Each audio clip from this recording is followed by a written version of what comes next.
أعوذ بالله من الشيطان الرجيم بسم الله الرحمن الرحيم. Teman-teman yang dirahmati Allah, sore ini kita bahas tentang cinta. Tapi cinta yang dilarang. Kalau dua pertemuan saya di Jogja semalam dan tadi pagi itu cinta yang dibolehkan. Kalau sekarang tuh cinta terlarang. Kayak judul lagu dangdut ya. Cinta terlarang. Apa itu cinta yang terlarang? Cinta dunia. Cuman kita perlu mengklarifikasi, tabayun dulu. Bukan berarti ketika cinta dunia itu dilarang, seorang mukmin itu tidak boleh menikmati dunia. Bukan seperti itu. Bukan berarti ketika cinta dunia itu dilarang, orang Islam itu harus miskin, gak perlu jadi orang kaya. Orang Islam itu di masjid terus gak boleh main. Orang Islam itu ibadah terus gak boleh jalan-jalan. Bukan kayak gitu. Islam tidak melarang hamba Allah untuk menjadi orang kaya. Islam tidak melarang kita untuk menikmati hidup. Islam gak melarang kita untuk foya-foya. Islam gak melarang kita untuk main seru-seruan. Yang dilarang dalam Islam itu adalah mencintai dunia. Artinya apa? Dunia, walaupun seisinya kita miliki, itu boleh kalau tidak masuk ke dalam hati. Kita menggenggam dunia dan seisinya itu boleh. Yang gak boleh itu adalah mencintai dunia.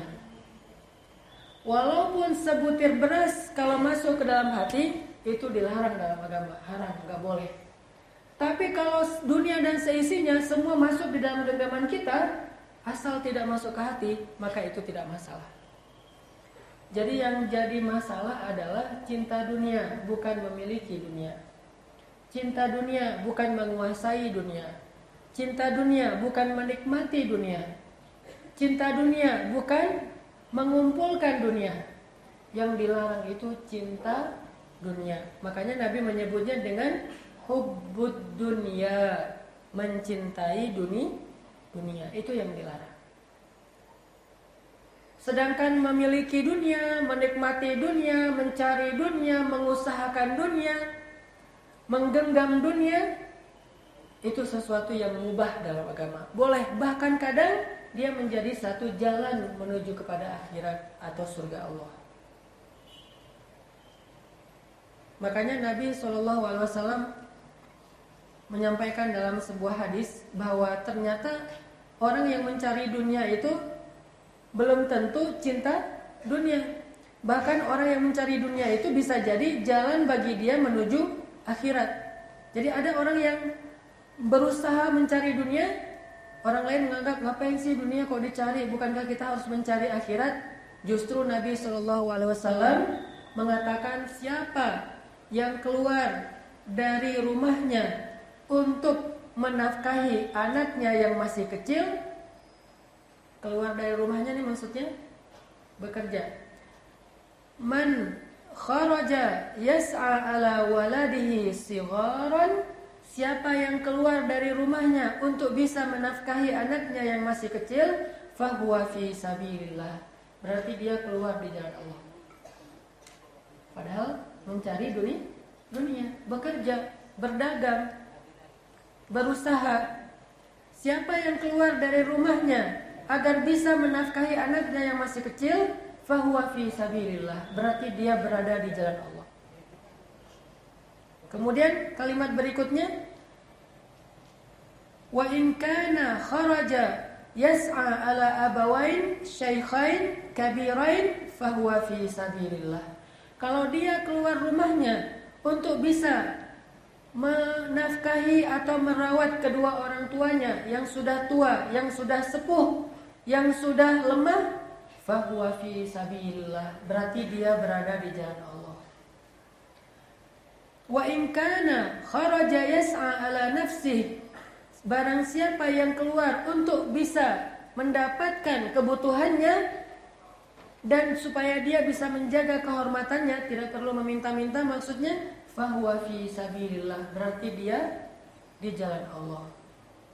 Dan barang siapa yang keluar berusaha karena riya'an wa mufakharatan, karena dia ingin pamer, karena dia ingin memperlihatkan kekayaannya kepada orang lain, fahuwa fi sabilis syaitan, barulah dia disebut orang yang berada di jalan setan.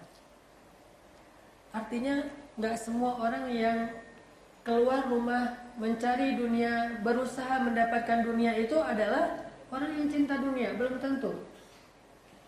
Orang kalau berdagang pakainya pahala atau uang. Pak, berapa harga jeruk? Oh, 1 kilo pahalanya surga seluas langit dan bumi. Kan enggak kan?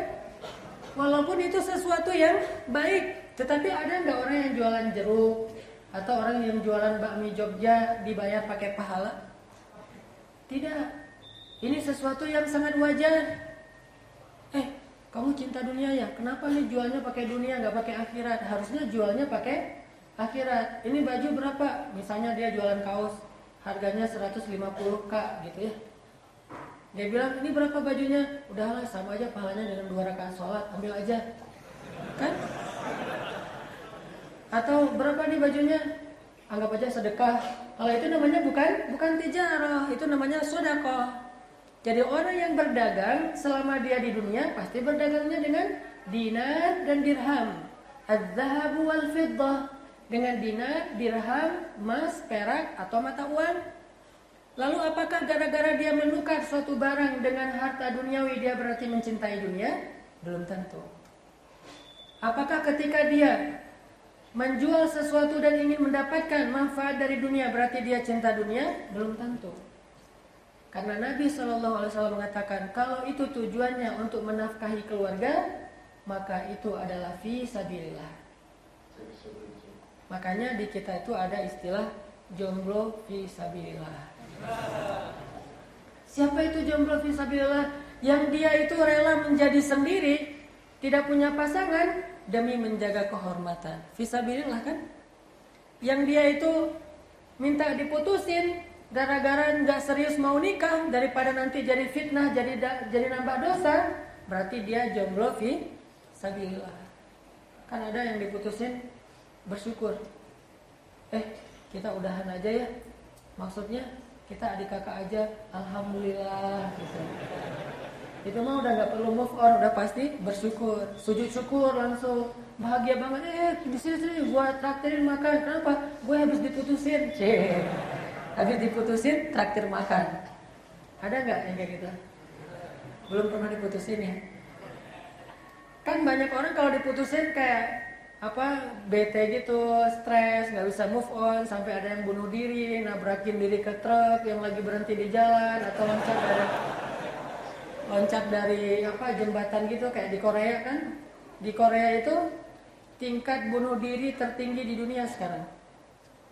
Kalau dulu di Jepang hobinya bunuh diri, kalau sekarang di Korea bunuh dirinya tuh sambil backflip gitu sih, nge-trick gitu. Bunuh diri loncat gitu.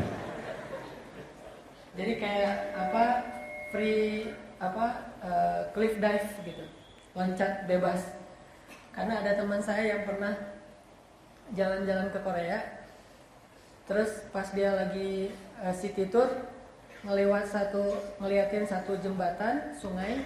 Di tembok sungai itu ada tulisan, terus ada foto keluarga, ayah, ibu, anak dan segala macam.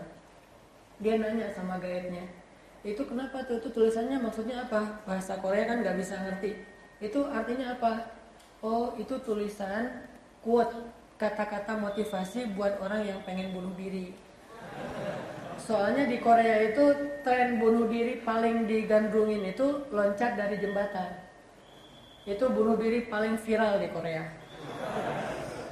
Jadi kalau misalnya putus cinta, kan banyak sinetron Korea gitu yang diputusin gitu ya. Gitu ya. Putus aja. Itu artinya apa gitu. Iya gitu, putus aja. Gak apa-apa, aku bunuh diri gitu. Bunuh diri. Loncat. Akhirnya karena saking banyaknya kasus bunuh diri gara-gara diputusin, pemerintah Korea bikin kayak tulisan gitu di dinding-dinding sungai supaya orang kalau mau bunuh diri itu galau. Wah, mau bunuh diri, baca itu jadi galau kan? Membunuh diri, kalau bahasa Islam mah orang yang bunuh diri maka dijamin masuk neraka gitu. Aduh, udah bunuh diri, dia enak-enak sama pacarnya, sama suaminya, gua masuk neraka, enggak banget deh. Ya udah, bunuh diri gua dong. Bunuh. Ada yang bilang, saya mah enggak bunuh diri, dibunuh oleh siapa? Oleh mantan. Saya enggak bunuh diri, dia yang membunuh saya. Kan kalau dalam Islam membunuh orang lain mengambil semua dosanya kan ya. Seorang pembunuh diberikan dosa orang yang dia bunuh seutuhnya. Jadi orang yang dibunuh itu enggak punya dosa. Mudah-mudahan kita doakan saudara kita di Palestina, di Suriah, di Myanmar, di Rohingya yang dibunuh dalam keadaan terzolimi, yang dianiaya, berarti mereka syahid karena dosa-dosa mereka semuanya diberikan kepada orang yang zalim yang telah membunuh mereka. Walaupun dalam hitungan kita sedih, tapi kita yakin tempat mereka di sisi Allah lebih baik daripada kondisi kita di dunia. Jadi di Korea tuh kayak gitu teman-teman. Artinya apa?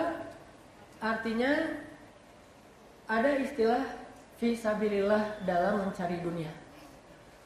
Dan jangan lupa teman-teman, kalau kita perhatikan sirah para sahabat, ternyata ya, coba lihat dalam perang-perang Nabi ada istilah apa? Istilahnya kalau dalam perang mah, kalau habis perang terus dapat harta gitu. Ghanimah. Apa itu ghanimah? Tidak dirampas. Harta yang didapatkan dalam peperangan, bukan rampasan. Karena Islam tidak pernah merampas hak orang lain. Harta yang didapatkan dalam peperangan. Gimana ngedapetinnya?